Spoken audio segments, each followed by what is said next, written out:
Hi hello everyone, welcome back to my channel. ಎಲ್ಲರೂ ಹೇಗಿದ್ದೀರಾ? ಚೆನ್ನಾಗಿದ್ದೀರಾ ಅಂತ ಅಂದ್ಕೊಂಡು ನಾನು ಮಾಡ್ತಾ ಇರೋ ರೆಸಿಪಿ ಬಂದುಬಿಟ್ಟು ಪನ್ನೀರ್ ಮಟರ್ ಮಸಾಲ ಮಾಡ್ತಾಯಿದ್ದೀನಿ. ಸೊ ಪನ್ನೀರ್ ಮಟರ್ ಮಸಾಲ ಮಾಡೋದಕ್ಕೆ ಏನೇನು ಬೇಕು ಅಂತ ನೋಡ್ಕೊಂಬರೋಣ. ನಾನು ಒಂದು ಪನ್ನೀರನ್ನು ತೊಗೊಂಡಿದ್ದೀನಿ. ಸೊ ಈ ಥರ ಕಟ್ ಮಾಡ್ಕೊಂಡಿದ್ದೀನಿ. ಹಾಗೆ ಹಸಿ ಬಟಾಣಿನ ತೊಗೊಂಡಿದ್ದೀನಿ. ನೆಕ್ಸ್ಟು ನಾನಿಲ್ಲಿ ಉಪ್ಪು, ಅಚ್ಕಾರದ ಪುಡಿ, ಧನಿಯಾ ಪೌಡ್ರು, ಹಾಗೆ ಗರಂ ಮಸಾಲಾನ ತೊಗೊಂಡಿದ್ದೀನಿ.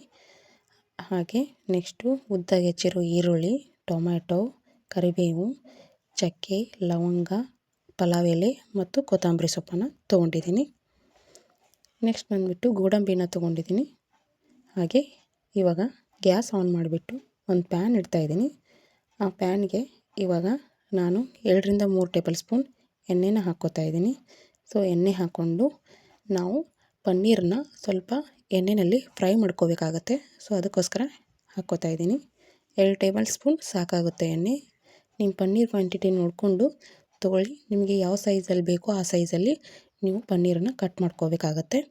ನಾನು ಈ ಥರ ಸೈಜಲ್ಲಿ ಕಟ್ ಮಾಡ್ಕೊಂಡಿದ್ದೀನಿ. ಸೊ ನೀವು ದಪ್ಪವಾಗಿ ಬೇಕಿದ್ದರೆ ಅದನ್ನು ಕೂಡ ಕಟ್ ಮಾಡ್ಕೋಬೋದು. ನೀವು ಯಾವ್ದು ಬೇಕಾದ ಪನ್ನೀರನ್ನ ಯೂಸ್ ಮಾಡ್ಕೊಳ್ಳಿ. ನಾನು ಇಲ್ಲಿ ನಂದಿನಿ ಪನ್ನೀರನ್ನು ತೊಗೊಂಡು ಮಾಡ್ತಾಯಿದ್ದೀನಿ. ಸೊ ಇದನ್ನೆಲ್ಲ ಎಣ್ಣೆಯಲ್ಲಿ ಸ್ವಲ್ಪ ಗೋಲ್ಡನ್ ಬ್ರೌನ್ ಬರೋವರೆಗೂ ಫ್ರೈ ಮಾಡ್ಕೊಳ್ಳೋಣ. ಸೊ ಈ ಥರ ಮಾಡಿಕೊಂಡ್ರೆ ಪನ್ನೀರ್ ಆದಮೇಲೆ ತಿನ್ನಬೇಕಾದ್ರೆ ಇದು ಬಾಯಲ್ಲೆಲ್ಲ ಸಿಗೋದಿಲ್ಲ. ಸೊ ಅಂದರೆ ಸಿಕ್ಕಾಕೊಳ್ದಿಲ್ಲ ನಿಮ್ಮ ಬಾಯಲ್ಲಿ ಕಚ್ ಕಚ್ ಅಂತ. ಸೊ ಟೇಸ್ಟ್ ಚೆನ್ನಾಗಿ ಬರುತ್ತೆ. ಅದಕ್ಕೋಸ್ಕರ ಎಣ್ಣೆಯಲ್ಲಿ ಫ್ರೈ ಮಾಡ್ಕೋಬೇಕು. ಸೊ ಇವಾಗ ಇದನ್ನೆಲ್ಲ ಗೋಲ್ಡನ್ ಬ್ರೌನ್ ಬರೋವರೆಗೂ ನೀವು ಫ್ರೈ ಮಾಡ್ಕೋಬೇಕಾಗತ್ತೆ.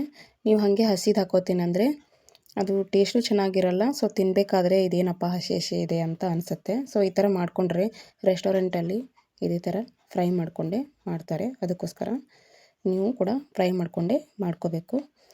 ನೆಕ್ಸ್ಟು ಇದನ್ನು ಒಂದು ತಟ್ಟೆಯಲ್ಲಿ ಎತ್ತಿಟ್ಕೋತಾ ಇದ್ದೀನಿ. ನಿಮಗೆ ರೆಸ್ಟೋರೆಂಟಲ್ಲಿ ಸಿಗೋ ಥರನೇ ಪನ್ನೀರನ್ನು ಶೇಪ್ ದಪ್ಪದಾಗಿ ಬೇಕಿದ್ದರೆ ಹಾಗೆ ಮಾಡ್ಕೋಬೋದು. ಅಂದರೆ ಇದನ್ನು ಎರಡು ಸೈಡು ಚೆನ್ನಾಗಿ ಫ್ರೈ ಮಾಡಿಕೊಂಡು ಈ ಥರನೇ ಮಾಡ್ಕೋಬೋದು. ಪೀಸ್ಗಳೆಲ್ಲ ದೊಡ್ಡದು ಮಾಡ್ಕೊಳ್ಳಿ. ಸೊ ಇದೇ ಪ್ಯಾನ್ಗೆ ನಾನು ಇವಾಗ ನೆಕ್ಸ್ಟು ವೆಜಿಟೇಬಲ್ ಅಂದರೆ ಈರುಳ್ಳಿ, ಟೊಮೆಟೊನ ಫ್ರೈ ಮಾಡ್ಕೋಬೇಕಾಗತ್ತೆ. ನಾನು ಪ್ಯಾನ್ ಚೇಂಜ್ ಮಾಡ್ಕೊಂಡಿಲ್ಲ. ಅದೇ ಪ್ಯಾನ್ಗೆ ನಾನು ಇವಾಗ ಉದ್ದಾಗಿ ಹೆಚ್ಚಿರೋ ಈರುಳ್ಳಿನ ತೊಗೊಂಡಿದ್ದೀನಿ. ಅದನ್ನು ಕೂಡ ಫ್ರೈ ಮಾಡ್ಕೋತಾ ಇದ್ದೀನಿ ಎಣ್ಣೆಯಲ್ಲಿ. ಇದನ್ನು ಕೂಡ ಫ್ರೈ ಮಾಡ್ಕೋಬೇಕಾಗತ್ತೆ. ಎಣ್ಣೆ ನೆಕ್ಸ್ಟು ಅದಕ್ಕೆ ಪಲಾವ್ ಎಲೆ, ಚಕ್ಕೆ, ಚಕ್ಕರ್ಮಕ್ಕಿ ಹಾಗೆ ಲವಂಗನ ತೊಗೊಂಡಿದ್ನಲ್ಲ ಅದನ್ನು ಕೂಡ ಹಾಕೋತಾ ಇದ್ದೀನಿ. ಇವನ್ನೆಲ್ಲ ಕ್ವಾಂಟಿಟಿ ಜಾಸ್ತಿ ಮಾಡ್ಕೊಳ್ಳಿ. ಲವಂಗ, ಚಕ್ಕೆ, ಮಸಾಲೆ ಜಾಸ್ತಿ ಬೇಕಿದ್ರೆ. ಸೊ ನಾನು ಮಸಾಲೆ ಪೌಡ್ರನ್ನು ತೊಗೊಂಡಿದ್ದೀನಲ್ಲ ಆಲ್ರೆಡಿ, ಅದಕ್ಕೋಸ್ಕರ 2 ಹಾಕೋತಾ ಇದ್ದೀನಿ. ಚೆನ್ನಾಗಿ ಬರುತ್ತೆ. ಸೊ ಅದಕ್ಕೋಸ್ಕರ ಇದು ಕೂಡ ಚೆನ್ನಾಗಿ ಕೆಂಪಾಗೋವರೆಗೂ ಫ್ರೈ ಮಾಡ್ಕೋಬೇಕಾಗುತ್ತೆ. ಏನಕ್ಕೆ ಕೆಂಪಾಗೋವರೆಗೂ ಫ್ರೈ ಮಾಡ್ಕೋಬೇಕಂದ್ರೆ ಪನ್ನೀರ್ ಜೊತೆ ಟೇಸ್ಟಿಯಾಗಿ ಬರಲಿ, ಅಂದರೆ ಗ್ರೇವಿ ಕರೆಕ್ಟಾಗಿ ಬರುತ್ತೆ. ಸೊ ನೀವು ಫ್ರೈ ಮಾಡ್ಕೊಂಡ್ರೆ ಈ ಥರ ಗೋಲ್ಡನ್ ಬ್ರೌನ್ ಬರೋವರೆಗೂ ಫ್ರೈ ಮಾಡ್ಕೊಂಡ್ರೆ ಕಲರು ಚೆನ್ನಾಗಿ ಬರುತ್ತೆ. ಅದಕ್ಕೋಸ್ಕರ ನೀವು ಹಸಿದು ಬೇಯಿಸ್ಕೋಬೇಡಿ, ಫ್ರೈ ಮಾಡಿದ್ರೆ ಎಣ್ಣೆಯಲ್ಲಿ ಫ್ರೈ ಮಾಡ್ಕೋಬೇಡಿ ಆ ಥರ. ಇದನ್ನು ನೆಕ್ಸ್ಟು ಮಿಕ್ಸಿ ಜಾರ್ಗೆ ಹಾಕ್ಕೋತಾ ಇದ್ದೀನಿ. ಇದನ್ನು ಮಿಕ್ಸಿ ಜಾರ್ಗೆ ಹಾಕ್ಕೊಂಡು ಇದನ್ನು ಪೇಸ್ಟ್ ಮಾಡ್ಕೋಬೇಕು. ಅದಕ್ಕೋಸ್ಕರ ಎಲ್ಲವನ್ನು ಎಣ್ಣೆಯಲ್ಲಿ ಫ್ರೈ ಮಾಡ್ಕೊಳ್ಳೋಣ ಒಂದು ಸತಿ.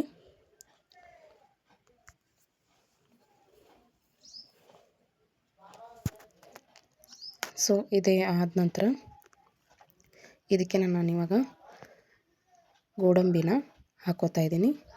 ಸೊ ಗೋಡಂಬಿ ಹಾಕ್ಕೊಂಡ್ಬಿಟ್ಟು ನೆಕ್ಸ್ಟು ಅದನ್ನು ಕೂಡ ಫ್ರೈ ಮಾಡ್ಕೋತಾ ಇದ್ದೀನಿ. ಸೊ ಎಣ್ಣೆ ಬೇಕಿದ್ರೆ ಎಣ್ಣೆ, ತುಪ್ಪ ಬೇಕಿದ್ರೆ ತುಪ್ಪನೂ ಕೂಡ ಹಾಕ್ಕೋಬೋದು ನೀವು ಗೋಡಂಬಿಗೆ. ಇದನ್ನು ಹಾಕ್ಕೊಂಡು ಸ್ವಲ್ಪ ಫ್ರೈ ಮಾಡ್ಕೊಳ್ಳೋಣ. ಒಂದು 7ರಿಂದ 8 ನೀವು ತೊಗೋಬೋದು. ಇದನ್ನು ಕೂಡ ಕೆಂಪಾಗೋವರೆಗೂ ಫ್ರೈ ಮಾಡ್ಕೊಳ್ಳೋಣ. ಗೋಡಂಬಿ ಬೇಡ ಅನ್ನೋರು, ಗೋಡಂಬಿ ಹಾಕದೇ ಇರೋರು ನೀವು ಮೊಸರನ್ನ ಕೂಡ ಹಾಕೋಬೋದು. ಕರ್ಡ್ ಹಾಕ್ಕೊಂಡು ಯೂಸ್ ಮಾಡ್ಕೋಬೋದು. ಗ್ರೇವಿ ಆದ ನಂತರ ನೆಕ್ಸ್ಟ್ ಹಾಕೋಬೇಕಾಗತ್ತೆ. ನಾನು ಹೇಳ್ತೀನಿ ಎಲ್ಲಿ ಹಾಕೋಬೇಕು ಅಂತ ಮೊಸರು. ಇವಾಗ ಟೊಮೆಟೊ ಕೂಡ ಫ್ರೈ ಮಾಡ್ಕೋತಾ ಇದ್ದೀನಿ. ಸೊ ಇದನ್ನು ಕೂಡ ಕೆಂಪಾಗೋವರೆಗೂ ಫ್ರೈ ಮಾಡಿಕೊಂಡು ಹಾಕ್ಕೊಳ್ಳೋಣ. ಸೊ ಈರುಳ್ಳಿ ಫ್ರೈ ಮಾಡಿ ಮಸಾಲೆ ಹಾಕ್ಕೊಂಡಿದ್ದೆ. ಅದ ನಂತರ ಗೋಡಂಬಿ ಹಾಕ್ಕೊಂಡೆ. ನೆಕ್ಸ್ಟು ಟೊಮೆಟೊನ ಫ್ರೈ ಮಾಡಿಕೊಂಡು ಅದನ್ನು ಕೂಡ ಹಾಕ್ಕೋತಾ ಇದ್ದೀನಿ. ಈ ಥರ ಕೆಂಪಾಗಬೇಕು ನೋಡಿ, ತೋರಿಸ್ತಾ ಇದ್ದೀನಲ್ಲ. ಈ ಥರ ಆದಮೇಲೆ ಮಿಕ್ಸಿ ಜಾರ್ಗೆ ಹಾಕ್ಕೊಂಡು ಪೇಸ್ಟ್ ಮಾಡ್ಕೋಬೇಕಾಗತ್ತೆ. ಸ್ವಲ್ಪ ತಣ್ಣಗಾದ ನಂತರ ಮಿಕ್ಸಿ ಜಾರ್ಗೆ ಹಾಕ್ಕೊಂಡು ಮಿಕ್ಸಿ ಮಾಡ್ಕೊಳ್ಳೋಣ. ಅದು ತಣ್ಣಗಾದ ನಂತರ ನಾವು ಮಿಕ್ಸಿ ಮಾಡ್ಕೊಬೇಕು. ಇವಾಗ ತಣ್ಣಗಾಗಿದೆ, ನಾನು ಮಿಕ್ಸಿ ಮಾಡ್ಕೊಂಬರ್ತಾಯಿದ್ದೀನಿ. ಸೊ ಸ್ವಲ್ಪ ನೀರು ಕೂಡ ಹಾಕ್ಕೊಳ್ಳಿ, ಅದಕ್ಕೆ ನೀರು ಹಾಕ್ಕೊಂಡ್ಬಿಟ್ಟು ಮಿಕ್ಸಿ ಮಾಡ್ಕೊಳ್ಳೋಣ. ನೋಡಿ ಇವಾಗ ನಾನು ತೋರಿಸ್ತಾ ಇದ್ದೀನಿ, ಈ ಥರ ಆಗಿದೆ ಪೇಸ್ಟು. ಇದನ್ನು ಸೈಡಲ್ಲಿ ಇಟ್ಬಿಟ್ಟು ಇವಾಗ ನಾವು ಪನ್ನೀರ್ ಗ್ರೇವಿನ ರೆಡಿ ಮಾಡ್ಕೊಳ್ಳೋಣ. ಸೊ ಎಣ್ಣೆನ ಹಾಕ್ತಾಯಿದ್ದೀನಿ. ಎಣ್ಣೆ ಕಾದ ನಂತರ ಸಾಸಿವೆ ಹಾಗೆ ಜೀರಿಗೆನ ಹಾಕ್ಕೋತಾ ಇದ್ದೀನಿ. ಸೊ ಸಾಸಿವೆ ಮತ್ತು ಜೀರಿಗೆ ಎಲ್ಲ ಚಟ್ಪಟ್ ಅನ್ನಬೇಕು.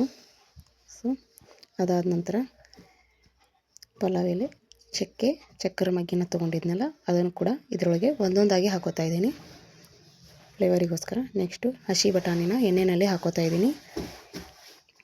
ಎಣ್ಣೆಯಲ್ಲಿ ಅದು ಸಿಡಿಯುತ್ತೆ, ಸ್ವಲ್ಪ ನೋಡ್ಕೊಂಡು ಹಾಕ್ಕೊಳ್ಳಿ. ಉಪ್ಪು, ಧನಿಯಾ ಪೌಡ್ರು, ಗರಂ ಮಸಾಲ, ಅಚ್ಕಾರದ ಪುಡಿನ ತೊಗೊಂಡಿದ್ನಲ್ಲ ಅದನ್ನು ಎಣ್ಣೆಯಲ್ಲೇ ಹಾಕ್ಕೊಂಡ್ಬಿಡೋಣ.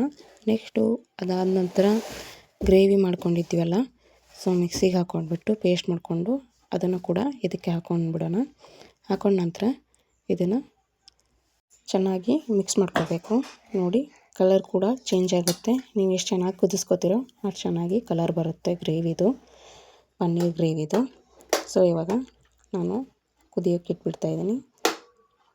ಸೊ ಈ ಥರ ಕುದೀತಾ ಇರಲಿ.